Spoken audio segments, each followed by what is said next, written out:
दोस्तों, अगर आप बजट 26-27 को सिर्फ रटना नहीं, बल्कि समझना चाहते हो, अगर आप एग्ज़ाम हॉल या इंटरव्यू रूम में कॉन्फिडेंट फ़ील करना चाहते हो, तो ये वीडियो आपके लिए बहुत ही इम्पोर्टेंट होने वाली है। तो नमस्कार दोस्तों, स्वागत है आप सभी का आपके अपने चैनल फिगरिंग आउट फाइनेंस में। इस वीडियो का टॉपिक है मोस्ट इम्पोर्टेंट बजट टर्मिनोलॉजी, जो बजट 26-27 को क्लियरली समझने के लिए फाउंडेशन का काम करती है। दोस्तों, इस वीडियो को देखने के बाद आपको 3 चीज़ें डेफ़िनेटली मिलेगी। पहला है क्लैरिटी। बजट के जो हेवी और कंफ्यूजिंग टर्म्स होते हैं वो आपको एकदम सिंपल लैंग्वेज में क्लियर हो जाएंगे। दूसरा है कॉन्फिडेंस। चाहे यूपीएससी हो, चाहे आरबीआई, सेबी, नाबार्ड, आईआईडीआई या फिर बैंकिंग या और कोई स्टेट लेवल इंटरव्यू, जब बजट रिलेटेड क्वेश्चन आएगा आप हेजिटेट बिल्कुल भी नहीं करेंगे। दोस्तों, तीसरा है फोकस्ड प्रिपरेशन, मतलब जो चीज़ एग्जाम और इंटरव्यू के लिए एक्चुअली इंपॉर्टेंट है उसी पर आपका फोकस रहेगा।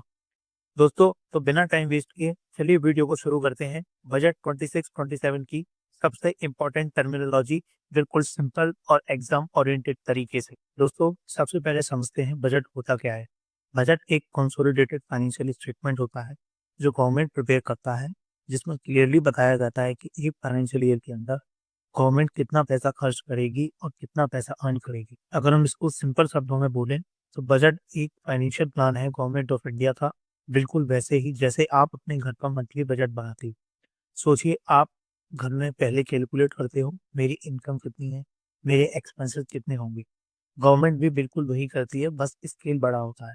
गवर्नमेंट बजट में क्लियरली लिखा होता है कि गवर्नमेंट कितना पैसा कमाएगी, गवर्नमेंट कितना पैसा खर्च करेगी और सबसे इम्पोर्टेंट, पैसा कहाँ कहाँ खर्च होगा। गवर्नमेंट जनरली ये पैसा education, defence, health, road, infrastructure और बाकी सेक्टर में खर्च करती है। दोस्तों, अब एक सिंपल हाउस होल्ड के एग्जाम्पल से इसको समझते हैं। सपोज ये आपकी इनकम, आपकी सैलरी हुई, आपके एक्सपेंसेस हुए जैसे rent, grocery, education, electricity bill. अगर मान लीजिए आपके एक्सपेंसेस इनकम से ज़्यादा हो जाते हैं तो आप क्या करते हैं? आप लोन लेते हो। गवर्नमेंट के साथ भी सेम लॉजिक अप्लाई होता है, बस डिफरेंस इतना है कि अमाउंट बहुत बड़ा होता है। दोस्तों, अब एक इम्पॉर्टेंट बात समझिए यहाँ, बजट प्रिपेयर कौन करता है। Budget department of economic affair के बजट डिवीजन द्वारा प्रिपेयर किया जाता है, जो फाइनेंस मिनिस्ट्री के अंडर आता है। यही डिपार्टमेंट नोडल बॉडी है बजट प्रिपरेशन के लिए। अब दोस्तों, समझते हैं बजट को पार्लियामेंट में प्रेजेंट कौन करता है। बजट प्रेजेंट किया जाता है फाइनेंस मिनिस्टर निर्मला सीतारमण के द्वारा, और ये उनका 9th बजट था लगातार। दोस्तों, अब हम इंडिया के बजट की शॉर्ट और क्लियर हिस्ट्री समझते हैं, जो एग्जाम पॉइंट ऑफ व्यू से काफी इंपॉर्टेंट होने वाली है। सबसे पहले देखते हैं इंडिपेंडेंस से पहले इंडिया का पहला बजट प्रेजेंट हुआ था 1860 में, और इसे प्रेजेंट किया था जेम्स विलियम ने। डेट थी 7 अप्रैल 1860। ब्रिटिश रूल के टाइम पर बजट फरवरी में ही प्रेजेंट होता था, और ये ब्रिटिश एडमिनिस्ट्रेटिव सिस्टम का पार्ट था। अब आते हैं दोस्तों आफ्टर इंडिपेंडेंस पर। इंडिया का पहला बजट प्रेजेंट हुआ था 1947 में, और फाइनेंस मिनिस्टर थे उस टाइम आर के शंकुमन शेट्टी जी। इस बजट की डेट थी 26 नवंबर 1947।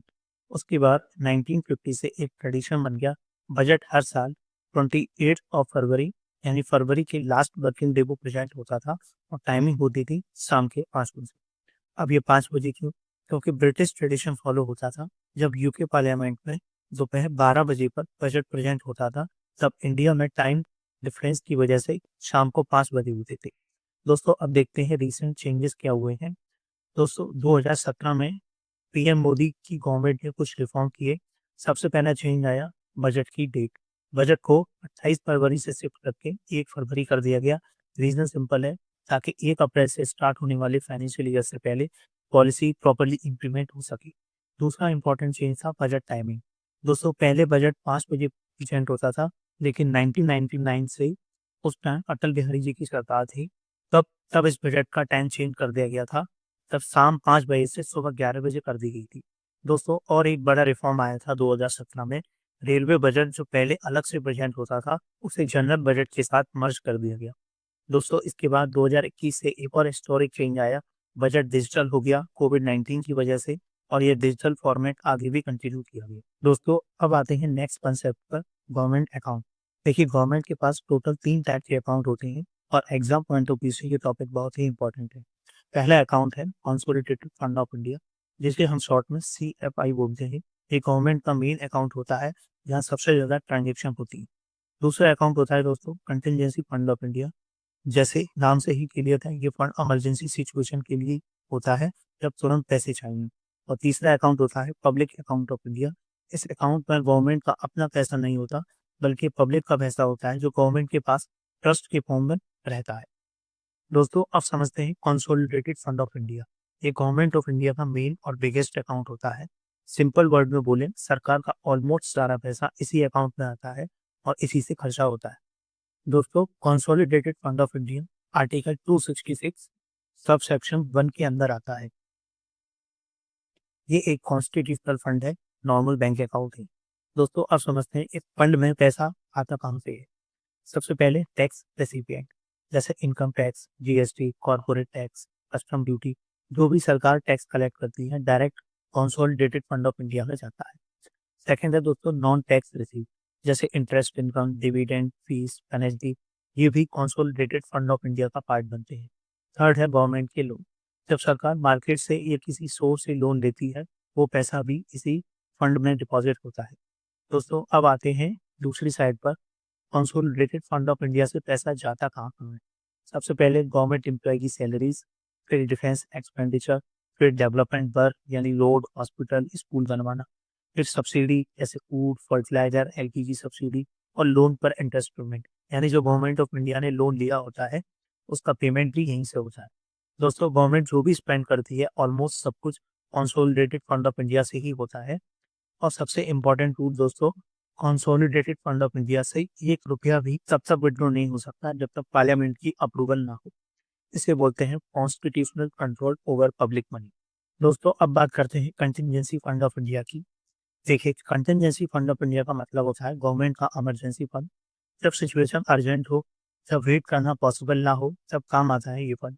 इसलिए इसको हम कुछ एक्शन फंड भी बोलते हैं। अब थोड़ा कॉन्स्टिट्यूशन से समझते हैं दोस्तों। आर्टिकल 267 ऑफ द कॉन्स्टिट्यूशन के अंदर contingency fund of India create किया गया है, और इसका करेंट साइज है 30,000 करोड़, और ये एक फिक्स्ड अमाउंट होता है। दोस्तों, अब क्वेश्चन आता है ये फंड यूज कब होता है। सबसे पहले नेचुरल डिजास्टर के टाइम, जैसे फ्लड, अर्थक्वेक, साइक्लोन। सेकंड दोस्तों, कोई इमरजेंसी सिचुएशन हो। और थर्ड, जब अर्जेंट एक्सपेंडिचर हो, जो पार्लियामेंट अप्रूवल का वेट नहीं कर सकता।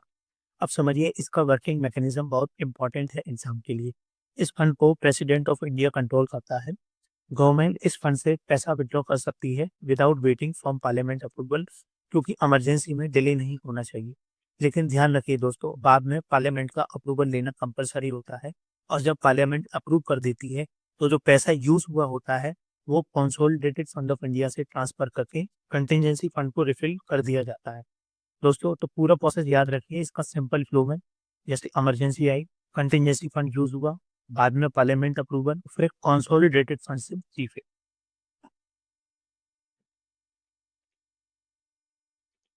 दोस्तों, अब समझते हैं पब्लिक अकाउंट ऑफ इंडिया। ये गवर्नमेंट का अपना पैसा नहीं होता, ये वो पैसा होता है जो दूसरे लोगों का होता है, और गवर्नमेंट बस उसको सेफ रखने का काम करती है, बिल्कुल एक ट्रस्टी अकाउंट की तरह। अब थोड़ा कॉन्स्टिट्यूशनल एंगल समझते हैं। Article 266 sub section 2 of the constitution के अंदर public account of India create होता है। अब सवाल आता है, इस अकाउंट में कौन कौन सा पैसा आता है।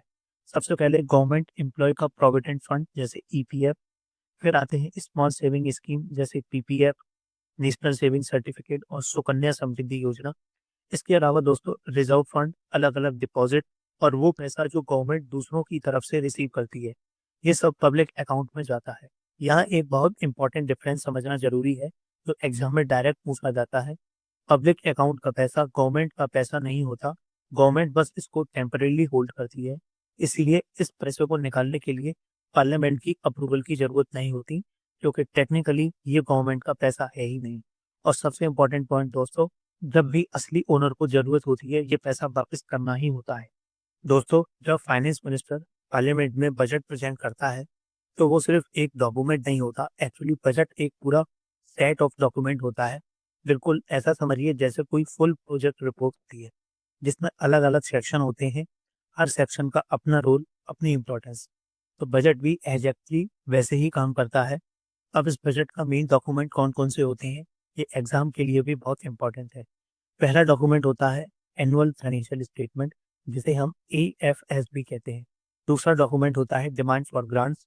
तीसरा डॉक्यूमेंट होता है एप्रोप्रिएशन बिल और चौथा और लास्ट डॉक्यूमेंट होता है फाइनेंस बिल। दोस्तों, अगर आप इन 4 डॉक्यूमेंट को आप क्लियरली समझ गए तो बजट का आधा कंसेप्ट वहीं क्लियर हो जाता है।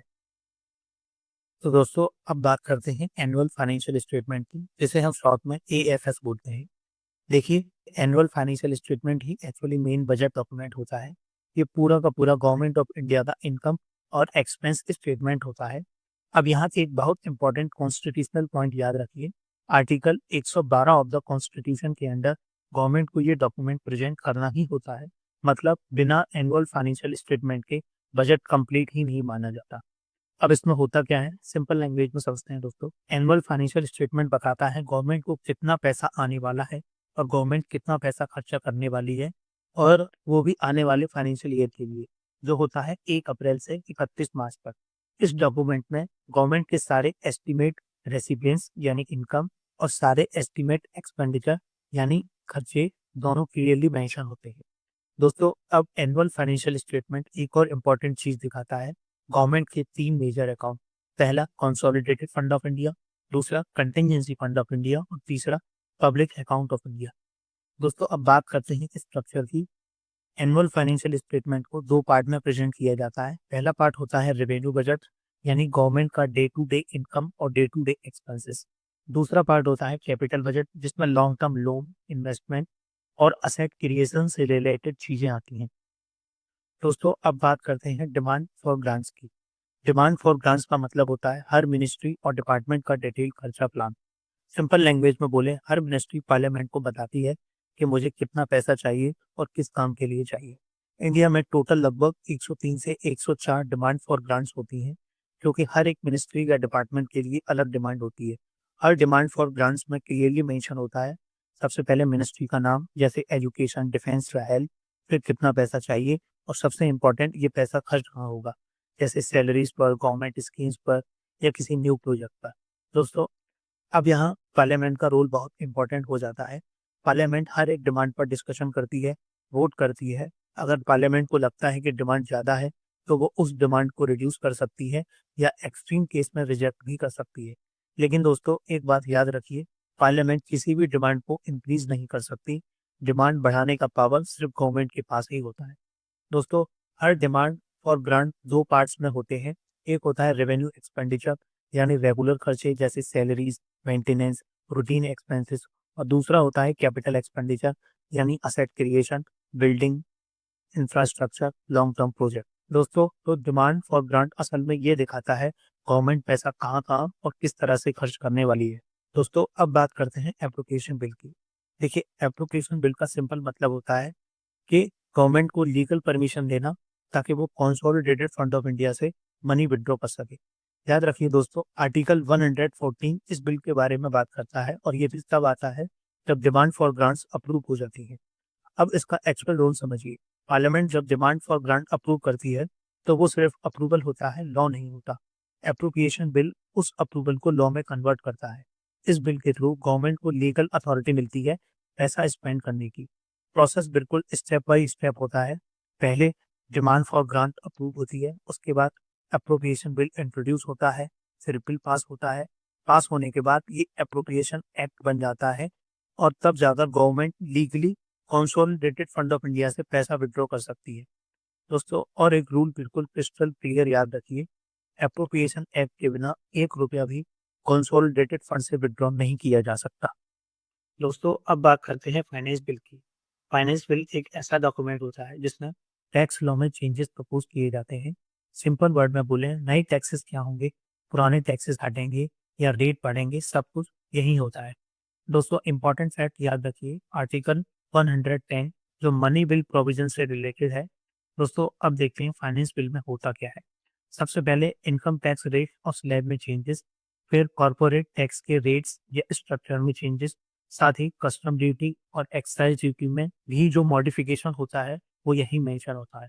अगर कोई नया टैक्स इंट्रोड्यूस करना है या कोई पुराना टैक्स रिमूव करना है, वो भी फाइनेंस बिल के थ्रू ही होता है। और हाँ, टैक्स एग्जेम्पशन और डिडक्शन जैसे कि रिलीफ, बेनिफिट, वो भी किसी डॉक्यूमेंट का पार्ट होते हैं। दोस्तों, फाइनेंस बिल कब आता है? बजट के साथ ही प्रेजेंट होता है, क्योंकि एक्चुअल टैक्स बेनिफिट या टैक्स बर्डन यही अनाउंस होता है बजट स्पीच सिर्फ डायरेक्शन बताती है, लेकिन लीगल चेंजेस फाइनेंस बिल से आते हैं। दोस्तों, फाइनेंस बिल को लोकसभा से पास नहीं होता है। राज्यसभा सिर्फ सजेशन दे सकती है, रिजेक्ट या अमेंड नहीं कर सकती। लोकसभा के अप्रूवल के बाद जब प्रेसिडेंट की असेंट मिल जाती है तो ये फाइनेंस एक्ट बन जाता है। दोस्तों, फाइनेंस एक्ट यूजुअली 1 अप्रैल से इफेक्टिव होता है, यानी न्यू फाइनेंशियल ईयर से स्टार्ट होता है। दोस्तों, एक क्विक समरी देख लेते हैं ताकि आपको ये चारों डॉक्यूमेंट याद आए। पहला, एनुअल फाइनेंशियल स्टेटमेंट, इसको ही हम बोलते हैं मेन बजट डॉक्यूमेंट। गवर्नमेंट की पूरी इनकम और एक्सपेंडिचर की असली पिक्चर यही मिलती है। दूसरा होता है demand for grant, simple language में बोले कौन सा मिनिस्ट्री कितना पैसा मांग रहा है, एजुकेशन कितना मांग रहा है, डिफेंस कितना, हेल्थ कितना, सब डिटेल यही होती है। तीसरा होता है अप्रोप्रिएशन बिल, इसका मतलब पार्लियामेंट से लीगल परमिशन लेना कि हाँ भाई, अब गवर्नमेंट ये पैसा निकाल सकती है कंसोलिडेटेड फंड से। दोस्तों, चौथा है फाइनेंस बिल, यहीं पे लिखा होता है टैक्स में क्या चेंजेस होंगे, जैसे income tax, GST related amendment, surcharge, cess और सब कुछ। दोस्तों, अब बात करते हैं पार्ट्स ऑफ बजट की। इंडिया के यूनियन बजट में मेनली दो पार्ट होते हैं। पहला पार्ट होता है रेवेन्यू बजट।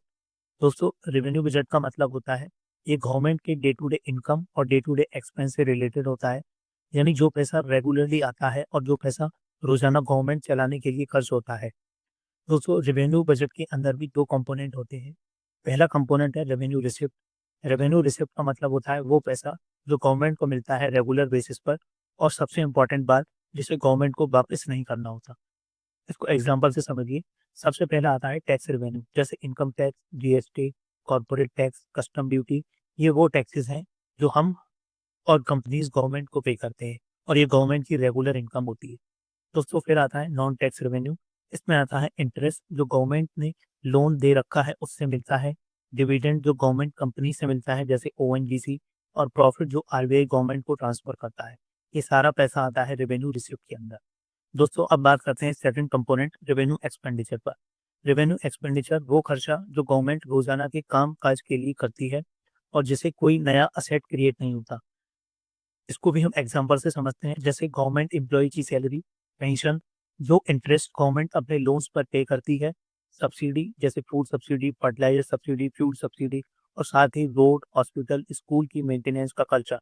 ये सारे एक्सपेंसेस इंपॉर्टेंट हैं, लेकिन ये फ्यूचर के लिए कोई भी नई प्रॉपर्टी या असेट नहीं बनाते, इसलिए इन्हें हम रेवेन्यू एक्सपेंडिचर कहते हैं। दोस्तों, अब बात करते हैं कैपिटल बजट की। कैपिटल बजट का मतलब है लॉन्ग टर्म इनकम और लॉन्ग टर्म स्पेंडिंग, यानी ऐसा पैसा जो गवर्नमेंट लोन के थ्रू लाती है या असेट बेचकर लाती है, और ऐसा पैसा जो देश के लिए असेट बनाने में लगता है। सिंपल शब्दों में बोलें, कैपिटल बजट मतलब फ्यूचर फोकस बजट। अब कैपिटल बजट के दो मेजर कंपोनेंट होते हैं। पहला कंपोनेंट होता है कैपिटल रिसीव, इसका मतलब होता है long term income. Capital receipt वो पैसा होता है जो गवर्नमेंट को मिलता है, लेकिन या तो वापस करना होता है या गवर्नमेंट के असेट बेचने से आता है। इसको हम एग्जांपल से समझते हैं। वैसे इसकी मेनली दो पार्ट होते हैं, डेट और नॉन डेट रिसीप्ट। इसको मैंने आगे स्लाइड में समझाया है, वो मैं आपको अभी बताऊंगा। पहले इसको हम एग्जांपल से समझते हैं। जैसे गवर्नमेंट लोन लेती है, जैसे वर्ल्ड बैंक से, आरबीआई से, या फिर जनरल पब्लिक से बॉन्ड के थ्रू। ये पैसा आता है लेकिन रीपे करना ही पड़ता है, इसीलिए ये कैपिटल रिसीट है। सेकेंड एग्जाम्पल है इसका डिसइन्वेस्टमेंट। जब गवर्नमेंट अपनी कंपनीज में स्टेट बेचती है, जैसे एयर इंडिया का शेयर, असेट बेचा, पैसा मिला, ये भी कैपिटल रिसीट है। थर्ड एग्जाम्पल है रिकवरी ऑफ, जब गवर्नमेंट को स्टेट या पीएसयू को दिए गए लोन को वापस मिलता है, तो वो भी कैपिटल रिसिप्ट कहलाता है। दोस्तों, अब आते हैं इसके सेकंड कंपोनेंट कैपिटल एक्सपेंडिचर पर। कैपिटल एक्सपेंडिचर का मतलब होता है लॉन्ग टर्म इन्वेस्टमेंट, यानी ऐसा खर्चा जो असेट क्रिएट करता है और जिसका फायदा देश को कई सालों तक मिलता है। दोस्तों, इसको एग्जाम्पल से समझते हैं, जैसे new highway, metros, airport, ports बनाना कैपिटल एक्सपेंडिचर है। स्कूल, हॉस्पिटल, डैम्स बनना, ये भी कैपिटल एक्सपेंडिचर है।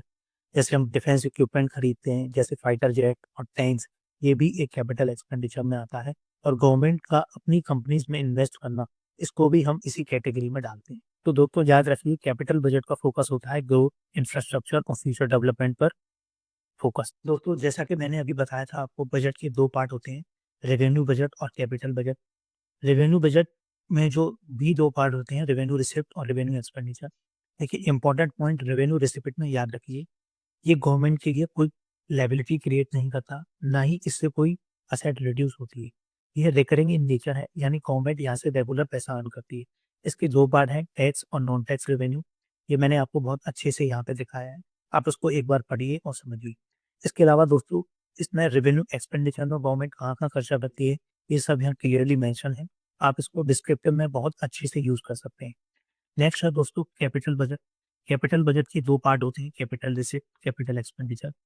कैपिटल रिसिप्ट जो है नॉन रिकरिंग इन नेचर होता है। ये गवर्नमेंट की रेगुलर इनकम नहीं होती, यहाँ से लायबिलिटी क्रिएट होती है। यानी जहाँ से भी जो पैसा आता है वो गवर्नमेंट को कहीं न कहीं वापस करना होता है।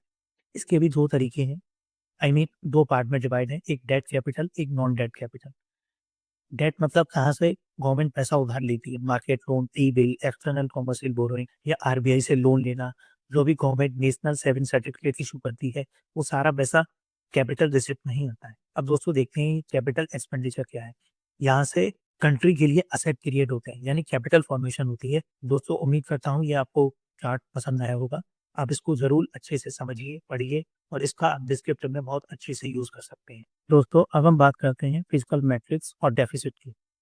सबसे पहले बेसिक कंसेप्ट समझते हैं। जब गवर्नमेंट का खर्चा उसकी इनकम से ज़्यादा हो जाता है, उसे हम डेफिसिट कहते हैं। एग्जाम्पल से समझिए, मान लीजिए गवर्नमेंट की टोटल इनकम 30 लाख है और टोटल एक्सपेंस हुआ 48 लाख, तो डिफरेंस हुआ 80 लाख का। बस यही फिजिकल डेफिसिट है और याद रखिए ये 18 लाख करोड़ गवर्नमेंट बोरो करती है। दोस्तों अब आते हैं डिफरेंट टाइप्स ऑफ डेफिसिट पर। पहला है फिजिकल डेफिसिट। फिजिकल डेफिसिट का मतलब होता है टोटल शॉर्टेज जो गवर्नमेंट का टोटल एक्सपेंडिचर उसके टोटल इनकम से ज़्यादा होता है और दोस्तों उस इनकम में बोरोइंग इंक्लूड होती है। फॉर्मूला बिल्कुल सिंपल है, physical deficit is equal to total expenditure minus total receive. इसमें अगर हम बोरोइंग को हटा दें तो या फिर हम इसको सीधा बोल सकते हैं fiscal deficit is equal to total borrowing of the government. ये क्या दिखाता है दोस्तों? ये दिखाता है गवर्नमेंट को देश चलाने के लिए कितना लोन लेना पड़ रहा है। दोस्तों इंपॉर्टेंट पॉइंट याद रखिए इसमें, ये बजट का सबसे इम्पोर्टेंट डेफिसिट होता है। मीडिया, एग्जाम, इंटरव्यू सब जगह इसी की बात होती है। दोस्तों एफआरबीएम एक्ट यानी physical responsibility budget management act, इसमें हमने एक टारगेट सेट किया है, फिजिकल डेफिसिट 4.5% ऑफ जीडीपी या उससे कम होना चाहिए। दोस्तों अभी करेंट टारगेट पिछले साल का फाइनेंशियल ईयर 25-26 का लगभग 4.4% ऑफ जीडीपी आया है। दोस्तों अब क्वेश्चन आता है ये मैटर क्यों करता है? तो दोस्तों इसको सिंपली समझते हैं, जितना ज़्यादा डेफिसिट होगा यानी हमें उतनी ज़्यादा बोरोइंग करनी पड़ेगी और जितनी ज़्यादा हमें बोरोइंग करनी पड़ेगी यानी हमें उतना ही इंटरेस्ट पेमेंट देना पड़ेगा। यानी बहुत ज़्यादा बोरोइंग यानी हम डेट ट्रैप में फंस जाएंगे। इसलिए lower physical deficit is always better. दोस्तों अब आते हैं प्राइमरी डेफिसिट पर। अब ये थोड़ा स्मार्ट कंसेप्ट है लेकिन बहुत लॉजिकल है। प्राइमरी डेफिसिट होता है फिजिकल डेफिसिट में से अगर हम इंटरेस्ट पेमेंट माइनस कर दें, मतलब पुराने लोन का इंटरेस्ट हटा दो और जो बचा है न्यू बोरोइंग है। दोस्तों ये दिखाता है कि गवर्नमेंट नए खर्चों के लिए कितना लोन ले रही है, ना कि पुराना इंटरेस्ट छुपाने की। दोस्तों इसमें इंपॉर्टेंट पॉइंट है, ये एक रियल बोरिंग रिक्वायरमेंट दिखाता है, गवर्नमेंट की करेंट फाइनेंशियल हेल्थ का बेटर इंडिकेटर है। दोस्तों एक चीज याद रखिए, अगर प्राइमरी डेफिसिट जीरो या नेगेटिव हो, गवर्नमेंट सिर्फ पुराने लोन का इंटरेस्ट पे करने के लिए बोरो कर रही है, ये एक अच्छा साइन है। अगर प्राइमरी डेफिसिट हाई हो, गवर्नमेंट नए खर्चों के लिए हैवी बोरोइंग कर रही है, ये एक साइन कंसर्निंग है। दोस्तों अब आते हैं रेवेन्यू डेफिसिट पर। ये एक डेंजरस डेफिसिट है। रेवेन्यू डेफिसिट तब होता है जब गवर्नमेंट की रेगुलर इनकम उसके रेगुलर एक्सपेंसेस से कम होती है। फॉर्मूला सिंपल है दोस्तों, revenue deficit equal to revenue expenditure minus revenue receive. दोस्तों ये बताता है गवर्नमेंट का रोज का खर्चा उसकी रोज की इनकम से भी ज्यादा है। अब ये बिल्कुल अच्छी बात नहीं है अगर ऐसा है तो। दोस्तों इंपॉर्टेंट पॉइंट है ये, अगर रेवेन्यू डेफिसिट हाई हो, ये एक बहुत ही कंसर्निंग साइन है। मतलब गवर्नमेंट सैलरी, पेंशन, इलेक्ट्रिसिटी जैसे डेली एक्सपेंसेस के लिए भी लोन दे रही है। बिल्कुल ऐसा जैसे आप बिजली का बिल भरने के लिए भी लोन दे रहे हैं। इस बोरोइंग से कोई असेट क्रिएट नहीं होता। तो दोस्तों अब हम समझते हैं आइडियल सिचुएशन क्या होनी चाहिए। अगर रेवेन्यू डेफिसिट जीरो है यानी रोज की इनकम से रोज का खर्चा कवर हो जाना चाहिए। लोन सिर्फ लॉन्ग टर्म असेट के लिए हो, रोड, हॉस्पिटल, इंफ्रास्ट्रक्चर के लिए। दोस्तों एफआरबीएम एक्ट का क्लियर टारगेट है रेवेन्यू डेफिसिट को एलिमिनेट करना। दोस्तों अब एक शॉर्ट और पावरफुल समरी याद रखिए, डेफिसिट समझना है तो ये बस याद रखो, फिजिकल डेफिसिट मतलब कितना लोन लेना पड़ेगा। Most importantly target 4.5% of GDP रहना चाहिए, जितना कम हो उतना अच्छा है। दूसरा है दोस्तों रेवेन्यू डेफिसिट, रोज का खर्चा भी लोन से चल रहा है यानी बहुत बुरा है। आइडियली जीरो हो, जैसे ग्रोसरीज के लिए भी लोन लेना पड़े, ये अच्छी बात नहीं है। तीसरा है दोस्तों प्राइमरी डेफिसिट, पुराने लोन का इंटरेस्ट हटा के नया कितना लोन लिया है, यानी रियल न्यू बोरोइंग दिखाता है। उम्मीद करता हूँ दोस्तों ये आपको तीनों डेफिसिट अच्छे से क्लियर हो गए होंगे। दोस्तों अब हम बात करते हैं एस्टिमेट और अकाउंट की। इसको समझने का सबसे इजी तरीका है शादी प्लानिंग का एग्जाम्पल। सोचिए शादी प्लान कर रहे हो, 3 स्टेज होती है ना, बस वैसे ही गवर्नमेंट के फाइनेंसेस में भी 3 स्टेज होती है। फर्स्ट स्टेज होता है बजट एस्टिमेट यानी बी। ये बिल्कुल शादी के इनिशियल प्लान जैसा होता है। अगला साल का पूरा प्लान, गवर्नमेंट ये बोलती है हम ये करेंगे, इतना खर्चा करेंगे। ये बजट एस्टिमेट फरवरी में अनाउंस होता है, मतलब सिर्फ प्लानिंग और प्रॉमिस। सेकंड स्टेज है रिवाइज्ड एस्टिमेट यानी आरई। ये मिडवे रियलिटी चेक है। शादी के बीच में जब आप बोलते हो प्लान कुछ और था बट एक्चुअली में ये हो रहा है। दोस्तों ये चल रहे साल का अपडेट होता है और ये बताता है कि प्लान से हम कितना ऊपर और नीचे गए। दोस्तों थर्ड और लास्ट स्टेज होती है एक्चुअल यानी एई। ये शादी के बाद का फाइनल बिल। सारा काम खत्म, 2 साल कंप्लीट हो चुका, उसकी फाइनल रिपोर्टिंग। ये बताता है ये एक्चुअली हुआ। यहाँ नंबर 100% एक्यूरेट होता है, कोई एस्टिमेट नहीं। तो याद रखिए, बजट एस्टिमेट यानी प्लान, रिवाइज्ड एस्टिमेट यानी रियलिटी चेक और एक्चुअल यानी फाइनल। दोस्तों अब हम बात करते हैं जीडीपी और उसके टाइप्स की। सबसे पहले जीडीपी क्या होता है? जीडीपी यानी ग्रॉस डोमेस्टिक प्रोडक्ट। सिंपल शब्दों में एक साल के अंदर देश के अंदर जितनी भी गुड्स और सर्विसेज प्रोड्यूस हुई हैं, उन सबकी टोटल मॉनेटरी वैल्यू को हम जीडीपी कहते हैं। दोस्तों जीडीपी को आप इकोनॉमी का रिपोर्ट कार्ड समझ सकते हो। ये बताता है कि देश ने एक साल में कितनी वेल्थ क्रिएट की। सोचो जैसे आपकी लोकेलिटी में एक साल में जो भी फैक्ट्री, शॉप, सर्विसेज सब मिलके पैसा कमाते हैं, उसका टोटल ही जीडीपी है। दोस्तों अगर इंडिया की बात करें तो 2025-26 में इंडिया का नॉमिनल जीडीपी लगभग 357 लाख करोड़। दोस्तों एग्जाम के लिए एक रेलेवेंट लाइन याद रखिए, जीडीपी का मतलब देश ने एक साल में कितना पैसा कमाया, फैक्ट्री, सर्विस, शॉप सब कुछ मिला के। दोस्तों अब आते हैं जीडीपी के टाइप्स पर। पहला है नॉमिनल जीडीपी। नॉमिनल जीडीपी का मतलब होता है एक साल में जितनी भी गुड्स और सर्विसेज बनी है, उनकी वैल्यू करंट मार्केट प्राइस पर कैलकुलेट करना। यानी उसी साल के प्राइस पर इसमें इन्फ्लेशन को एडजस्ट किया जाता, जो प्राइस चल रहा है बस उसी पर कैलकुलेट करना। इसीलिए नॉमिनल जीडीपी को हम कहते हैं जीडीपी एट करंट प्राइस। दूसरा आता है दोस्तों रियल जीडीपी। दोस्तों रियल जीडीपी क्या होती है? यहाँ भी टोटल प्रोडक्शन ही कैलकुलेट होती है, लेकिन प्राइस हमेशा एक फिक्स्ड बेस प्राइस की ली जाती है। इसका मतलब इन्फ्लेशन का इफेक्ट हटा दिया जाता है और हमें पता चलता है कि एक्चुअल प्रोडक्शन कितनी बड़ी। इसलिए रियल जीडीपी को बोला जाता है जीडीपी एट कांस्टेंट प्राइस। दोस्तों अब एक एग्जांपल से क्रिस्टल क्लियर समझते हैं। मान लीजिए बेस ईयर है 2020। 2020 में प्रोडक्शन था 100 टन और प्राइस था 50 रुपीज पर केजी। तो नॉमिनल जीडीपी हुई 2020 में 100 टन इंटू 50 इंटू 1000 यानी 50 लाख रुपीज। रियल जीडीपी भी 50 लाख रुपीज, क्योंकि बेस ईयर दोनों में सेम है। अब आते हैं ईयर 2024 पर। 2024 में प्रोडक्शन हुआ 110 टन यानी 10% की एक्चुअल ग्रोथ। प्राइस हो गया 80 रुपीज पर केजी, यानी प्राइस काफी बढ़ गया इन्फ्लेशन की वजह से। तो अब देखते हैं दोस्तों नॉमिनल जीडीपी क्या होगी। दोस्तों नॉमिनल जीडीपी यानी 110 टन इंटू 80 इंटू 1000 केजी यानी 88 लाख रुपीज। अगर हम 2020 से कंपेयर करें, नॉमिनल जीडीपी ग्रोथ दिखाती है 76%, यानी बड़ा इंप्रेसिव लग रहा है। लेकिन रुकिए, यहीं पर एक ट्विस्ट है। रियल जीडीपी 2024 में अगर हम 2020 के बेस प्राइस यूज करें तो 110 टन 50 रुपये पर केजी और 1000 किलो एक टन का वेट। तो ग्रोथ कितनी हुई? सिर्फ 10%, क्योंकि 2020 में 50 लाख थी और 2024 में 55 लाख। अब एनालिसिस से समझिए, नॉमिनल जीडीपी ग्रोथ 76% थी, सिर्फ नंबर में अच्छा लगता है। और दोस्तों रियल जीडीपी ग्रोथ 10%, ये है एक्चुअल ग्रोथ। और बाकी 66% का डिफरेंस सिर्फ इन्फ्लेशन है, यही रियल प्रोडक्शन है। इसलिए दोस्तों याद रखिए, इकोनॉमी की असली परफॉर्मेंस हमेशा रियल जीडीपी से जज की जाती है, नॉमिनल जीडीपी से नहीं। दोस्तों अब समझते हैं इन्फ्लेशन। इन्फ्लेशन और उसके टाइप्स को बहुत सिंपल लैंग्वेज में समझते हैं। इन्फ्लेशन का मतलब होता है जनरल प्राइस लेवल का लगातार बढ़ना टाइम के साथ। सिंपल वर्ड में, जब इन्फ्लेशन हाई होता है आपके पैसों की वैल्यू गिर जाती है, उन पैसों से आप कम चीजें खरीद पाते हो। इसको भी हम बोलते हैं परचेजिंग पावर का गिरना। एक छोटा सा एग्जांपल लेते हैं। सपोज कीजिए 2020 में आप 10 रुपए में 10 आइटम खरीद पाते थे, लेकिन 2024 में वही 100 रुपए में आप सिर्फ 7 आइटम खरीद पा रहे हो। मतलब क्या हुआ? प्राइस बढ़ गई और इन्फ्लेशन हो गई। दोस्तों अब आते हैं उसके टाइप्स पर। पहला है कोर इन्फ्लेशन। कोर इन्फ्लेशन का मतलब होता है फूड और फ्यूल को हटाकर इन्फ्लेशन देखना। यानी ये हमें इकोनॉमी के अंदर चल रही रियल और परसिस्टेंट इन्फ्लेशन ट्रेंड दिखाता है। दोस्तों कोर इन्फ्लेशन इंपॉर्टेंट क्यों है? क्योंकि फूड और फ्यूल प्राइस बहुत ज़्यादा वॉलेटाइल होते हैं, कभी भी ऊपर कभी भी नीचे। इसलिए इकोनॉमिस्ट उनको हटाकर देखते हैं कि एक्चुअल इन्फ्लेशन प्रेशर क्या है। दोस्तों फॉर्मूला याद रखिए, core inflation equal to headline inflation minus core inflation minus fuel inflation. अब सवाल आता है, फूड और फ्यूल को क्यों एक्सक्लूड कर देते हैं? तो सबसे पहला रीजन है, ये प्राइस बहुत रैपिडली चेंज होते हैं। दूसरा सीजनल फैक्टर, जैसे मानसून और हार्वेस्ट साइकिल, कभी फ्लड आ गया कभी ड्रॉट हो गया, सप्लाई शॉक आ जाता है। फ्यूल प्राइस तो और भी सेंसिटिव होते हैं क्योंकि वो ग्लोबल क्रूड ऑयल प्राइस पर डिपेंड करते हैं, जैसे ओईपीसी का डिसीजन, जियोपॉलिटिक इवेंट, वार या सैंक्शन और इंटरनेशनल मार्केट के फ्लक्चुएशन, सबका इम्पैक्ट फ्यूल पर पड़ता है। इसीलिए इनको हटाकर एक कोर इन्फ्लेशन निकाला जाता है। दोस्तों अब बात करते हैं हेडलाइन इन्फ्लेशन की। हेडलाइन इन्फ्लेशन का मतलब होता है इकोनॉमी का टोटल इन्फ्लेशन।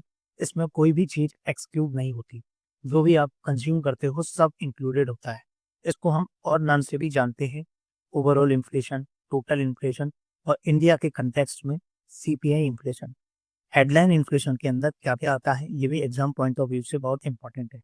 सबसे बड़ा कंपोनेंट है फूड एंड बेवरेज, लगभग 45.86% इसका वेट है।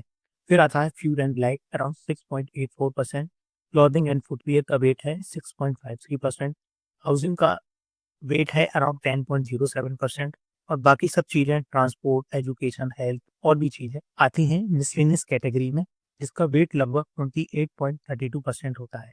तो दोस्तों याद रखिए, कोर इन्फ्लेशन बताता है अंडरलाइन ट्रेंड और हेडलाइन इन्फ्लेशन बताता है एक्चुअल ग्राउंड रियलिटी जो कंज्यूमर फेस करता है। दोस्तों अब हम बात करते हैं फिस्कल कंसोलिडेशन की। सिंपल लैंग्वेज में समझें तो फिस्कल कंसोलिडेशन का मतलब होता है गवर्नमेंट का प्लान तरीके से फिस्कल डेफिसिट को कम करना और साथ ही डेट को कंट्रोल में रखना। यानी एकदम झटके से डेफिसिट जीरो नहीं करना, बल्कि ग्रेजुअली डेफिसिट कम करना और इकोनॉमी को शॉक दिए बिना फाइनेंस को स्टेबल बनाना। दोस्तों फिस्कल कंसोलिडेशन का बेसिक फार्मूला होता है, डेफिसिट को धीरे धीरे रिड्यूस करो और डेट को कंट्रोल में रखो। दोस्तों देखते हैं इस प्रोसेस में गवर्नमेंट क्या क्या करती है। पहला पॉइंट, फिस्कल डेफिसिट रिड्यूस करना यानी कम बोरोइंग करना। दूसरा, रेवेन्यू बढ़ाना यानी better tax collection, tax base widen करना, कंप्लाइंस इंप्रूव करना। तीसरा है एक्सपेंडिचर कंट्रोल करना, मतलब वेस्टफुल स्पेंडिंग कट करना और प्रोडक्टिव एक्सपेंडिचर पर फोकस करना। और चौथा है दोस्तों, डेट टू जीडीपी रेशियो को सेफ लेवल पर लाना ताकि फ्यूचर जनरेशन पर अननेसेसरी बर्डन न पड़े। दोस्तों अब ये सब एक लीगल फ्रेमवर्क कौन देता है? यहाँ पर आता है FRBM एक्ट 2003, यानी fiscal responsibility and budget management act. इस एक्ट का काम है गवर्नमेंट के लिए डेफिसिट रिड्यूस के क्लियर टारगेट सेट करना, और हाँ ये लीगली बाइंडिंग होता है। इसको टाइम टू टाइम अमेंड भी किया गया है इकोनॉमिक कंडीशन के अकॉर्डिंग। दोस्तों अब करंट टारगेट समझ लेते हैं जो FRBM के अंडर है। दोस्तों फिस्कल डेफिसिट के टारगेट हैं 24-25 के लिए 5.1% ऑफ जीडीपी, 25-26 के लिए गवर्नमेंट ने टारगेट रखा था 4.5% ऑफ जीडीपी, जो कि एक्चुअल में 4.4% अचीव हुआ है, और लॉन्ग टर्म का गोल है 3% ऑफ जीडीपी। दोस्तों अब डेट टारगेट पर आते हैं।